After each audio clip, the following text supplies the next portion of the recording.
کافر ہو، نافرمانی کرنے والا ہو، انکار کرنے والا ہو، اللہ اور اس کے رسول کا دشمن ہو، اس کے ساتھ تو ضرور سختی کا معاملہ کریں۔ جب طارق مسعود امام مہدی کے اوپر ایمان نہ لائے، حق بات نہ مانے اور جانوروں سے کمپیئر کرے، نعوذ باللہ ثم نعوذ باللہ، اور ایسے گری ہوئی غیر اخلاقی بات کرے، تو اس کو تو آپ ترکی بدرکی جواب دینا۔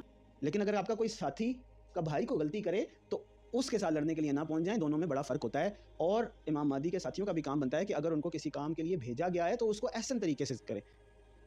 ادفع باللتی ہی احسن طریقے سے جو معاملہ آپ کو تکلیف پہنچا رہا ہے، کوئی گڑبڑ ہے، اس کو احسن طریقے سے کریں۔ اور یہ ویسے بھی بڑا ہی ایک مناسب بات نہیں ہے کہ آپ کسی کے گھر پہ جائیں، کسی کی دعوت پہ جائیں یا کسی کے بلانے پہ اسے ملنے کے لیے جائیں اور اس کے ساتھ ایسا معاملہ کریں جو بد اخلاقی کے زمرے میں آ جائے یا جھگڑے کے زمرے میں آ جائے۔ یہ چیزیں امام مہدی اور ان کے ساتھیوں کو، ہم سب کو، کسی کو بھی زیب نہیں دیتی۔